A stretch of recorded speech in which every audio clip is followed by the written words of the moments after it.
Saeed Kivan Far says, Hi, I was with a girl for 8 months. Now 2 years has passed, but I can't stop thinking about her. Okay. My mind thinks she was my soulmate. No, there's no such thing. Angel, maybe God. Oh, that's bullshit. I was guilty in this relationship. Yeah, you're trying to forgive yourself by making a big deal out of her, giving her all this credential of angel and God and all that nonsense. So you're kind of paying back for whatever it is that you think you've done. That's all. Otherwise, she's no God, she's no angel. She's a girl who gets up in the morning, all whatever everybody else looks like. Gotta go clean up her face and do her business in the bathroom and go and clean up and get ready to go to her school or her job or whatever. She's a human entity and no more. So what you make of her is a problem that keeps you there. And when you constantly think of her that way, you're rewiring yourself to become really good at thinking about her like the way you do.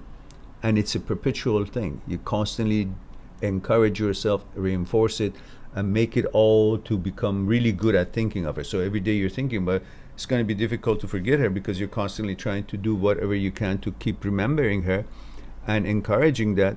So like anything else, you practice a lot, you become really good at it. You practice piano every day, you become really good pianist. You think about something every day, you become really good at thinking about it. And it's going to be hard. But once you stop thinking about it by focusing on reality of life and the things that makes your life to become a happier and more productive life, then you're busy with those and they become something that your synaptic neurons going to be creating bridges between themselves to make you good at that what you're trying to do. And by doing that, you're ignoring these other ones that you've been using to become good at thinking about her, and they become dormant, and then they will be marked by CQ1 protein, and then glial cells will go and find them and destroy them when you sleep. But whatever it's not dormant and you keep it active, stays active.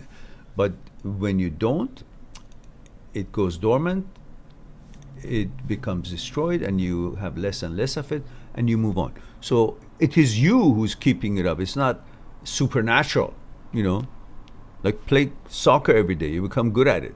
Don't play for a while. You're not as good anymore. That's neuroplasticity. And what you're doing, you're actually encouraging yourself to be really good at making her a god. How can you go on and forget about something that you've made her to be such a thing and your life depends on it? So you're really just promoting that to become that kind of a person who's, your thoughts are so strong, the brain is so strong, so powerful, that if you don't use it right, it can turn you nuts.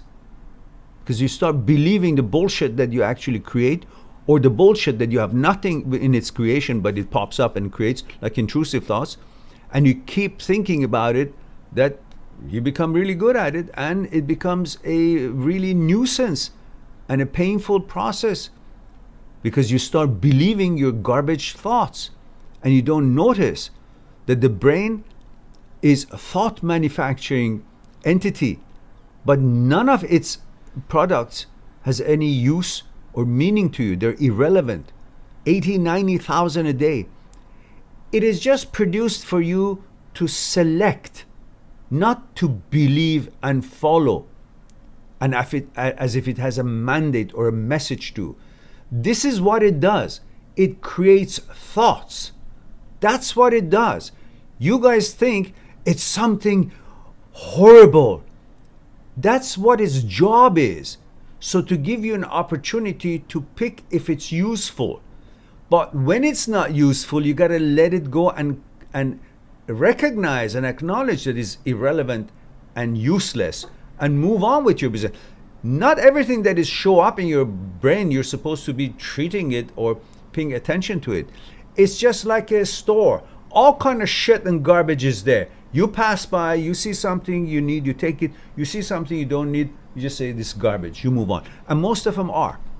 So in other words, you are the selector. You're not the victim. You're not the slave of thought. You're the boss of thought.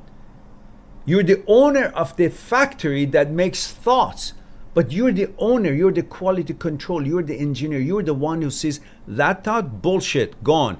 That thought, bullshit, gone. That thought, bullshit, gone. You do that 80, 90,000 a day, then you've cleared your head. But because we don't have that time, so what you do is, I let the thoughts be. I have no need for any thought right now. I'm busy with my own things. I choose my own things consciously. I want quality thought. I want handmade, custom-made thoughts. So I created myself. I don't want the run-of-the-mill thoughts that appears. It's in the bundle and abundance and it's just in the market. I don't give a shit about that. I want a tailor-made suit. So therefore, I go to my tailor and take measurements and then make the suit for me. I don't take the suit from the rack just because it's there. I don't like the colors. I don't like anything about them. That's how you do with thoughts. You create your own thoughts from your consciousness consciously. That's your thoughts. But when they pop up, come up as a suggestion, and what if, what this, and occupy your mind, these are not the thoughts that are tailor-made or custom-made. They're just a bunch of bullshit that you had nothing to do with them. You're passing by the bazaar, it's there. You don't have to pay attention to it. You keep going until you get to where the custom making boutique is. And you go in there and say, okay, and they bring tea and they bring everything. You say, what would you like? And then they cater to you and create what you want to create. That's the way you make your thoughts. Consciously handpicked information from the consciousness, which is the pool of information there. But you pick them based on what you need. You're not supposed to pay attention or response to what shows up in your head, because head, brain, is a thought manufacturing machine. That's what it does. It's not a mandate for you to pay attention to them. It's just an opportunity that you can just take a look at them if you want to. And as soon as you say, well, okay, I can see you all, they're all bullshit, go away. So intrusive thoughts, OCD thoughts, HOCD thoughts, negative thoughts, transient thoughts, any kind of thoughts, all you have to do is, yeah, I see them, but they're irrelevant to me. I go, why irrelevant? Because I know who I am. I have a gatekeeper. I have a wise advocate. I have a core principles of what I believe, what I think, and what I prefer, and what I know what I am. I have super consciousness that inwardly is already programmed and knows who I am, and easily, instinctively knows that these thoughts are irrelevant to me. And I gauge them against what my core principles are, and I dub them irrelevant, and I go on about my business. That's how you deal with these thoughts. But you're not supposed to be bamboozled by them. Oh, it showed up. Now it means something. Oh, it has a message. No, then, then I'm not this, I'm not that. And everything that you are, it attacks you opposite of what you are. And suddenly you start believing that, oh, I'm a pedophile. Oh, I want to harm someone. Oh, I'm a heterosexual, but it says I'm a homosexual. Oh, then I'm going to turn gay. Or I like to be with men. Oh, these are all ideas that are irrelevant to you. You just got to recognize them. I see it, irrelevant nonsense. You move on. And then you go about making your own thoughts when you need it, the tailor-made, the custom-made, as I discussed. So if you understand the relationship between you and thought is that you're the boss of the thought manufacturing plant, the brain, not the employee of it, not the subordinate of it, not the follower of thought. Thought is not your teacher. Thoughts that show up, and even the thoughts that you make up, they're not your teachers. Definitely not the thoughts that show up and you had nothing to do with them. Intrusive thoughts, OCD, HOCD, any other intrusive thoughts, they're not your teachers. How could thought be your teacher when thought comes from limited information in your consciousness? That information in your consciousness by nature is limited because you can't know everything about the world. You only know what the world has presented to you in the form of newscasts, movies, books you read, traditions, lifestyle that you see out there, you see in the movies, you see in the streets. You become aware of whatever is out there in a limited way, and that is stored as form of information in your consciousness. That limited information of what is possible in there, that you've learned so many things are possible, is in your consciousness. And thought picks up from that limited information that you have been exposed to or you acted on and learned, such as having an orange, then the thought knows what orange is. So you do it first, then thought learns what it is. But then when the thought shows up, you think the thought knows more than you. How could it know more than you? When it comes from what the limited information you have in your consciousness based on what was exposed to you and based on what actions and experiences in sports and whatever else you have come to experience. It picks that information from what you do, what you teach it. Thought cannot be your teacher. Thought cannot know more than you. You know more than thought because you are the one who have taught thought whatever it seems to know or think it knows. From a limited information in the consciousness, suddenly you think, oh, thought shows up, then it knows more about me. It must be true, so I should follow it. How? How could something limited, comes from a limited information that you have gathered in your consciousness, know more about you when your total consciousness is limited by itself? And suddenly this thought that it picks up from that limited consciousness knows a lot about you, more about you than you know inwardly. And now it wants to actually tell you that your gender is not even that. Your gender is going to be changed. How the hell? Where do you come from? How can you know anything about me? I'm the one who teaches everything to you. Thought? You're trying to tell me that I am not who I am, what I am, that I've always been, that I always will be? Even you were not around when I was being created in my mother's womb. There was no thoughts when my gender was being given to me. There was no thought when my heart and liver and kidney was being given to me. There was no thought when my hands were being given to me. Thought came up after I was born. A year or so later, I started learning how to think. And now thought is telling me that it can actually suggest and then change my gender? That's HOCD. That's the biggest bullshit that we are bombarded with in our brain, and we buy into it because we think thought knows more than us about us. It's impossible. We are the one who teaches thought and have taught thought based on the information that we've been exposed out. And thought picks up something and negative thought runs with it. But it has no actuality, no truth, no factuality to it at all. But we are weak-minded, we're stupid. We have been conditioned to think that thought is us. Thought is intelligence. It's not. The relationship between thought and us is this. We're the bus, and our thoughts is a driver of the bus. It can drive the bus here and there. But sometimes our driver, our good driver, our conscious thoughts that we create, doesn't show up.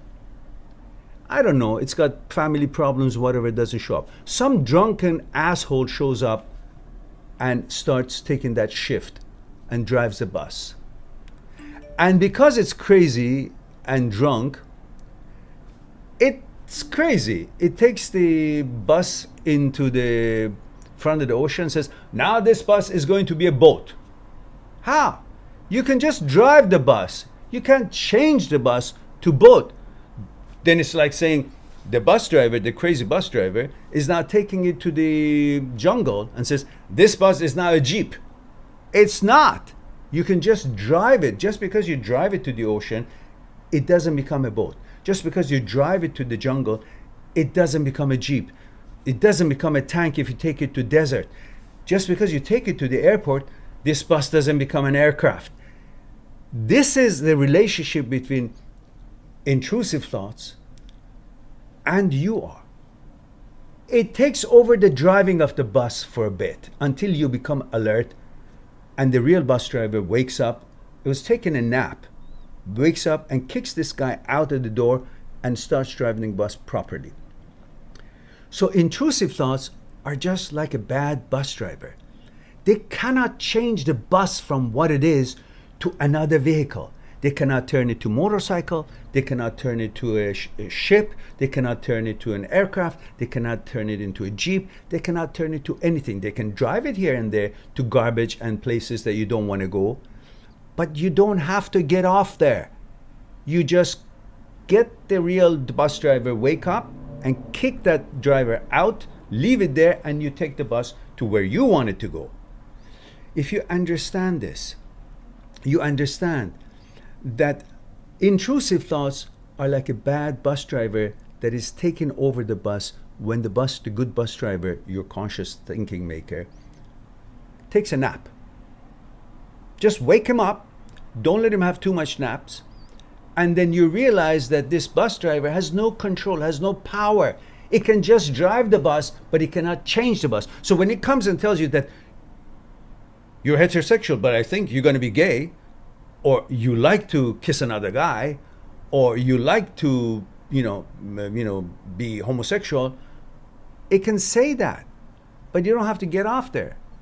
It can't change you as it cannot change the bus to another vehicle.